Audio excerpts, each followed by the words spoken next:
হাজার হাজার কোটি টাকা নতুন করে হাসিনার সাথে মিটিং করেছে। ইলেকশনের আগে বড় বড় ফিগারকে এখানে অ্যাসাসিনেশন করা হবে, গুপ্ত হত্যা করা হবে। পুরো এখানে ভারতীয় আধিপত্যবাদ এখানে সব থেকে বেশি অ্যাক্টিভ আছে। এখানে আওয়ামী লীগের হাজার হাজার কোটি টাকা, তার সচিবরা, তার পুলিশরা, তার পান্ডারা সব রয়ে গেছে। আর্মির মধ্যে একটা বড় অংশ রয়ে গেছে, কোনো সংস্কার করা হয় নাই। তারা বারবার স্যাবোটেজ করবার চেষ্টা করছে, এই রাষ্ট্রকে, এই সরকারকে ফেল করানোর চেষ্টা করছে। তো আপনি মুক্তিযুদ্ধের পরে যে ৩-৪ বছর এই রকম রাহাজানি হয়েছে, সেটাকে যদি অটগুণ দিতে পারেন যে নতুন রাষ্ট্র গঠনের আগে এই ঝামেলাটা হয়, তাহলে এই যে নতুন বাংলাদেশের স্বপ্নের মধ্যে এইগুলোকে আপনি বড় করে মপ করে ফ্রেমিং করেন, আপনি এই জবান যে আপনার না, এই জবান যে দিল্লির জবান, ভারতীয় আধিপত্যবাদের জবান, সেইটা বুঝতে আমাদের পিএইচডি করা লাগে না। সুতরাং জুলাই সনদের সাথে নির্বাচনের ক্ষেত্রে শুধু আমাদের 2 মিনিট কথা। নির্বাচন হতে হবে। আমি একটু ভদ্রতার সাথে এবং শ্রদ্ধার সাথে বিনয় মানে আমি জানাচ্ছি যে ভাইরা যেটা বলেছেন সকল দল মিলে আগামী 20 বছর নির্বাচন না হোক, না, এটা আমরা চাই না। আমরা নির্বাচন চাই। মানুষ গত 16 বছরে ভোট দিতে পারে না। মানুষ আনন্দ নিয়া শীতের সকালে বাচ্চা কাচ্চাকে কুয়াশার মধ্যে লাইন দিয়ে দাঁড়াই থাকবে, ভোট দিবে। আমরা সেই বাংলাদেশ দেখতে চাই। আমরা নির্বাচন চাই, নির্বাচন হতেই হবে। এই নির্বাচনকে বানচাল করবার জন্য দিল্লি থেকে শুরু করে আওয়ামী লীগ হাজার হাজার কোটি টাকা নতুন করে এখানে বিনিয়োগ করছে। নির্বাচন লাগবে। তবে আমাদের প্রশ্ন হলো, সেই নির্বাচনের ম্যান্ডেট হবে কি? এখানেই আমাদের কথা। কোনো ধরনের আপোষ ছাড়াই নতুন নির্বাচন হইতে হবে জুলাই সনদের ভিত্তিতে। এইটাই আমাদের কথা। জুলাই সনদের ভিত্তিতেই নির্বাচন হতে হবে এবং জুলাই সনদের বৈধতা নির্বাচনের আগেই দিয়ে সেইটার ভিত্তিতে নতুন নির্বাচন হবে, যেই নির্বাচনের ম্যান্ডেট থাকবে নতুন সংসদে নতুন বাংলাদেশের জন্য আমাদের রাজনৈতিক দলগুলো মিলে নতুন সংসদের নতুন সংবিধান উপহার দিবে। যেই সংবিধান 72-এর বাকশালী সংবিধান, ফ্যাসিবাদী সংবিধান, যেই সংবিধানের কোনো ম্যান্ডেট ছিল না বাংলাদেশ রাষ্ট্রের সংবিধান করবার, কারণ তারা পাকিস্তান রাষ্ট্রের মধ্যে শপথ নিয়ে পাকিস্তান রাষ্ট্রের জন্য সংবিধান প্রণয়নের কথা বলেছিলেন, কিন্তু বাংলাদেশ রাষ্ট্রের কোনো ম্যান্ডেট তাদের কাছে ছিল না। তারপরে তারা সংবিধান রচনা করেছেন, এরপরেও তারা একটা সেই সংবিধানকে লেজিটিমেট করবার জন্য একটা গণভোট দেন নাই। এরপরে যারা 73-এর একটা ভোট চুরির নির্বাচন দিয়েছে, সেই 73-এর নির্বাচনের ভোটের ইশতেহারের মধ্যেও তারা এই সংবিধানকে তারা লেজিটিমেসি দেন নাই, ইশতেহারে রাখেন নাই। সেই সংবিধানকে যুগের পরে যুগ আমরা বয়ে বেড়াবো, সেই দায়বদ্ধতা তো আমাদের নাই। এবং সেই সংবিধান কেমন ফ্যাসিস্ট সংবিধান করা হয়েছে, যেইটার সাংবিধানিক ভিত্তি দিয়েই আপনি একটা কথা বলতে পারবেন, এই যে সবাই বলে আইনের কথা, বলেন তো পারলে একটা কথা, হাসিনা কোনটা বেআইনি কাজ করছে? না, হাসিনা একটাও বেআইনি কাজ করে নাই। সে সমস্ত হত্যা, গুম, খুন এই সংবিধানের আইনের ভিত্তিতেই করছে। সে এই সংবিধানকে ডাস্টবিন বানিয়ে তত্ত্বাবধায়ক সরকার বাতিল করেছে, যা ইচ্ছে করা তাই করেছে। এবার তো সে তো বেআইনি কিছু করে নাই, কথা তো সত্য। আমার বিএনপির ভাইদের প্রতি শুধু একটা আফসোস লাগে, কারো কারো দেখি 72-এর সংবিধানের প্রতি তাদের কি গভীর প্রেম। যেই সংবিধানের মধ্য দিয়ে বাকশাল এসেছে, যেই সংবিধান গণতন্ত্র হত্যা করেছে। আজকে বিএনপির ভাইদেরকে একটা কথা বলি, আপনারা হয়তো অনেকে জানেনও না। পৃথিবীতে দ্বিতীয় ইতিহাস আছে কিনা মান্না ভাই জানলে বলবেন, আমি ভাইয়ের কাছ থেকে শুনতে চাইব। জিয়াউর রহমান তো একজন সামরিক শাসক ছিল। একজন সামরিক শাসক সামরিক ফরমান জারি করে দেশে গণতন্ত্র ফিরেইছে, পৃথিবীতে এই নজির নাই যেটা জিয়াউর রহমান করছেন। আপনারা কি জানেন?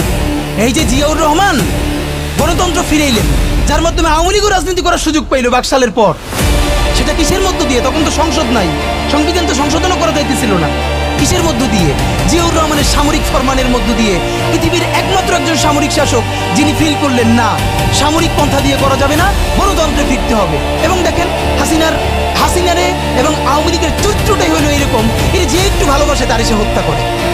শহীদ প্রেসিডেন্ট জিয়াউর রহমান শেখ হাসিনাকে দেশে আসার অনুমতি দিছিলেন, সুযোগ দিছিলেন এবং বলছে থাক সবাই রাজনীতি করুক। আসার 1 মাসের মধ্যে জিয়াউর রহমান শহীদ হয়ে গেছে, 13 দিনের মধ্যে। এবার দেখেন এই যে আমরা এখন যারা সবাই করতেছি, সুতরাং এটা একটা বিষ। এই বিষের সাথে আমরা কীভাবে লড়াই করব? জাতীয় ঐক্যমত্য তৈরি করতে হবে। সুতরাং পলিটিক্যাল পার্টি এবং সবার প্রতি একটা কথা, প্লিজ আপনারা বিএনপিকে শতভাগ কর্নার করে দিন। বিএনপি এই আধিপত্যবাদ বিরোধী লড়াইয়ের জন্য আমাদের একটা বড় শক্তি। এই শক্তিকে এত বেশি কর্নার করা যাবে না যাতে তারা গিয়ে আওয়ামী লীগের হাত ধরে ফেলে। তারা যদি আওয়ামী লীগের হাত ধরে ফেলে তাহলে লড়াইটা তো আমাদের জন্য আরো কঠিন হয়ে যাবে। বরং বিএনপির প্রতি আমাদের চ্যালেঞ্জ হলো, যেই বিএনপি বাকশালী সংবিধানের প্রতি প্রেম দেখাবে, তারা শহীদ জিয়ার ছবিটা সামনে এনে বলতে হবে যে এই বাকশালী সংবিধান তো জিয়াউর রহমানই ছুঁড়ে মারছিল। বেগম জিয়া বলেছেন এই সংবিধানকে ছুঁড়ে ফেলা হবে। ওমা এখন বেগম জিয়ার চেয়েও নতুন বিএনপি আসছে, বেশি প্রেমের বিএনপি। যেই শহীদ প্রেসিডেন্ট জিয়াউর রহমান ইসলামোফোবিক জায়গা থেকে বাংলাদেশের মুসলমান, বাঙালি মুসলমান সব আইডিয়াকে ধারণ করে বাংলাদেশে জাতীয়তাবাদ তৈরি করলেন। এখন একটা নতুন বিএনপি গজাচ্ছে, কেউ চেষ্টা করতেছে পুরো বিএনপিটাকে একটা ইসলামোফোবিক বিএনপি করা। এ কি ভাই, ইসলামোফোবিক বিএনপি সে কোথায় যাবে? সে কি দিল্লি যাইতে চায়? আমরা আমাদের প্রথম চ্যালেঞ্জ হলো স্বাধীনতা সার্বভৌমত্ব রক্ষার স্বার্থে এই বিএনপিকে শহীদ জিয়ার কাছেই রাখতে হবে, এই বিএনপিকে বেগম জিয়ার কাছেই রাখতে হবে। নাম্বার 2, আমাদের সামনের নির্বাচনে ম্যান্ডেট কি হবে এইটা সুস্পষ্ট। জুলাই সনদের ভিত্তিতে যদি নির্বাচন না হয়, এই নির্বাচন আপনারা চাইলে করেন, আমরা কেউ ভোট দিতে যাব না। নাম্বার 3, সেই নির্বাচনের পরে সংসদের ম্যান্ডেট কি হবে? সংসদে জুলাইয়ের বর্তমান সনদে যেটা স্বাক্ষরিত হবে সবার ঐক্যমত্যের ভিত্তিতে, এটা নির্বাচনের আগে মানে সংবিধান সংশোধন করা ছাড়াই অধ্যাদেশের বলে বলে যেটা করা সম্ভব সেটা আগেই করে ফেলতে হবে এবং তাকে দিয়ে নির্বাচন করাইতে হবে। এবং আমাদের বিএনপির বন্ধুরা বলছেন 2 বছর সময় নিয়ে তারা সংসদে এইগুলো পাশ করাবেন। 2 বছর চলবে না, সর্বোচ্চ সময় 6 মাস। সংসদের প্রথম 6 মাসের মধ্যে জুলাই সনদের সমস্ত কথাগুলো সংবিধান ইনকর্পোরেট করতে হবে। যদি পারেন নতুন সংবিধান করতে হবে, নতুন সংবিধান করতে না পারলে এইটার মধ্যে ইনকর্পোরেট করতে হবে। রাজনৈতিক বিভাজনের ফাঁকে একমাত্র সমস্ত সুবিধা নেবে ফ্যাসিবাদ, ফ্যাসিবাদের শক্তি এবং আওয়ামী লীগ। আমরা আমাদের জীবন থাকতে বাংলাদেশের মাটিতে ভারতীয় আধিপত্যবাদ থেকে শুরু করে আর কোনো বিদেশি আধিপত্যবাদ, হাসিনা এবং ফ্যাসিবাদকে মেনে নিব না। এবং আমরা যদি শহীদ হয়ে যাই, আমাদের সন্তানেরা লড়বে, তার সন্তানেরা লড়বে। কিয়ামত পর্যন্ত বাংলাদেশ নামক জমিন যতদিন বেঁচে থাকবে ততদিন পর্যন্ত আজাদির সন্তানেরা লড়াই করবেই করবে। ওদেরকে স্কুলে, কলেজে, ইউনিভার্সিটি দিনের পরে দিন কাউন্সিলিং করা উচিত ছিল। আপনি কাউন্সিলিং করেন নাই, ওদের পুনর্বাসন করতে পারেন নাই, শহীদদের পরিবারের পুনর্বাসন করতে পারেন নাই। এখন এই ছেলে মেয়েগুলো দেখে যে এই রক্তের মধ্য দিয়া সে চিরতরে অন্ধ হয়েছে, পঙ্গু হয়েছে, এখন তারপর ন্যূনতম বিচারই শুরু হয় নাই।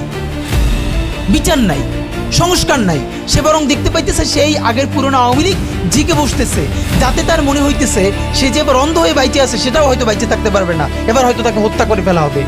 সেই রিয়াকশনে সে কাউকে গালি দিচ্ছে। এই গালিকে আপনার এত অপবিত্র মনে হয়, কিসের সাথে তুলনা দেন? গত 15 বছর যার তুলনা একমাত্র জাহান্নামের সাথে হইতে পারে। তো আপনারা কি বুঝাইতে চান আমাদেরকে? এগুলো মনে করেন আমরা বুঝি না? নাম ধরে বললে পলিটিক্যাল পার্টিগুলো বেশি প্রেশার ফিল করে। আমার হেড বিভিন্ন টিভি থেকে ফোন করে বলে, ভাই আপনার সাথে তো অমুক দলের অথবা অমুক দলের কেউ আসতে চায় না। এখন এই জন্য আমার কি হয়েছে, তারা যাতে একটু ট্রাস্ট পান, একটু কনফিডেন্স পান, এই জন্য কথার উত্তর দিই না। আমার এক বড় ভাই টকশোতে বললেন, তুমি থাক, ওনারা মুরব্বী মানুষ, তুমি যদি 2 শব্দ কম বলো তোমার জীবন পইরিয়াছে, কিছু হবে না। এই ওনাদেরকে 2 শব্দ কম বলতে বলতে ওনারা এমনই হয়েছে, ওনারা মাইনেই নিতে পারে না যে এই বাচ্চারা না থাকলে ওনারা যে এখনো জেলে থাকতো অথবা বাড়ি বাড়ি পালাইতো, এইটা ওনাদের ভুলেই গেছে 1 বছরে। তো সেই বাচ্চার গালিগালাজে আপনার এত খারাপ লাগে? আমি বলেছি সমস্ত গালিগালাজ বন্ধ হয়ে যাবে। আমি এখন আপনারা চাইলে, আমার কাছে একাডেমিক থিসিস আছে কেন গালি দেওয়া যাবে। শুধু গালি দেওয়াই যাবে না, এই গালি কেন বৈধ এমনি তো বলা যাবে না, যে একাডেমিক থিসিস আছে। আমি আন্দাজে কথা বলি না, আমি একটা বিশ্ববিদ্যালয়ে পড়াই। তো এইটা আমি বলতে চাই না, তখন আবার বলবেন যে গালিকে প্রমোট করে। কিন্তু হ্যাঁ, আপনার চোখের সামনে শহীদ রিয়াবো এর বুলেটটা ভিতর থেকে ঢুকে এরপরে পিছনের ওয়ালে গিয়ে লিখেছে, সে ওয়াল 2 ইঞ্চি ছিদ্র হয়ে গেছে। এই রাষ্ট্রের এমন কোনো লিথাল ওয়েপন আর্মির কাছে, পুলিশের কাছে, বিজেপির কাছে ছিল না যেইটা সাধারণ নাগরিকের উপরে এই হাসিনা ব্যবহার করে না। আপনার বুকের মানিক আপনার সামনে বসে কলিজা ছিঁড়ে ওয়াল ছিদ্র হয়ে গেছে, তখন আপনি রবীন্দ্রসঙ্গীত গাইবেন? আপনি কি করবেন তখন? এখন মুশকিল হলো, এই গালি নিয়ে যারা কথা বলে তার কোনো সন্তান শহীদ হয় নাই, তার বাবা মাও শহীদ হয় নাই, কেউ অন্ধ হয় নাই, পঙ্গু হয় নাই, তাই গালি এত বিষ লাগে। আর আওয়ামী লীগ তার মধুর মতো লাগে। তো এখন আমি সর্বশেষ যে কথাটা বলতে চাই, আপনারা একটা মিডিয়ার ভাইয়েরা কাইন্ডলি শুরু চেষ্টা করে দেখেন। এই যে গৃহযুদ্ধটা হওয়ার কথা ছিল, হইল না, তো অশান্তি তো কিছু থাকবেই, আমরা তো রাষ্ট্র গঠন করব। এরপরও তো তুলনামূলক অনেক কম হচ্ছে। কেউ একটা মিডিয়া কেন বলতেছে না 1971-এর মহান মুক্তিযুদ্ধের পর 72 থেকে 75 বাংলাদেশে যেই পরিমাণ মব সন্ত্রাস হয়েছে, যেই পরিমাণ কেওয়াস হয়েছে, ইতিহাসে তা আর হয় নাই। তার সাথে জড়িত ছিল কারা? এই যে মুজিব বাহিনীর গুন্ডারা। আমার বাবা আমার মা বলেছে মুক্তিযুদ্ধের পরে যে অস্ত্রগুলো জমা দেওয়া হয় নাই, সেই জমা না দেওয়া অস্ত্র থেকে প্রত্যেকটা বাড়িতে বাড়িতে ছিনতাই, রাহাজানি। আমার মায়ের আজকে এই কথাটা বলি, আমার মা বলতেছেন আমার নানা একজন সম্ভ্রান্ত আলেম, তিনি যেখানে থাকতেন মুক্তিবাহিনী এবং পাকিস্তান বাহিনী কেউই তাকে কখনো আক্রমণ করেন নাই তার সম্মানে। আমার মা খালারা বাসায় ছিলেন, তাকে পুরো এলাকাবাসী দেখে রেখেছে। বাট মুক্তিযুদ্ধের পরে আমার মা বলেছে, তখন তার বয়স 16, আমার মা আমার খালা এবং এলাকার অনেক মেয়েদেরকে, যাদের চেহারা একটু ভালো ছিল, তাদের গায়ে কালি মেখে তারপরে অনেক সময় মাটির নিচে বাংকার বানিয়ে বা বিভিন্ন জায়গায় রাখা হতো তাদের সম্ভ্রম রক্ষা করবার জন্য। এই মুজিব বাহিনীর গুন্ডারা সেগুলো করেছে না, এমন কোনো চিন্তা নেই। ব্যারিস্টার ফুয়াদ ভাই সেদিনকে বলেছেন তার বাবা সে অসংখ্য সালিশ করেছে তাদের এলাকায় যে এই গুন্ডাগুলো মুক্তিযুদ্ধের পর বিভিন্ন জায়গায় ছিনতাই করতো, তারপরে এলাকাবাসী আইনে গাছের সাথে বাইধে রাখতো, এরপর এলাকার মুরব্বীরা আবার সব উদ্ধার কইরা মানুষের কাছে কাছে দিয়ে আসতো। হওয়ারই কথা ছিল একটা নতুন রাষ্ট্র, আইন শৃঙ্খলা বাহিনী প্রতিষ্ঠিত হয় নাই, প্রচণ্ড কেওয়াজ হবে, তারপরে নতুন রাষ্ট্র গঠন করতে হবে, আইন শৃঙ্খলা বাহিনী ঠিক করতে হবে, স্বাভাবিক তো। তাহলে মুক্তিযুদ্ধের পরের কেওয়াজ যদি আপনার কাছে মব না হয়, তাহলে এরকম তুমুল গণহত্যার পরে যখন গৃহযুদ্ধ হয়ে যাওয়ার কথা সেইটা হয় নাই, বরং এখনো এখানে এস আলম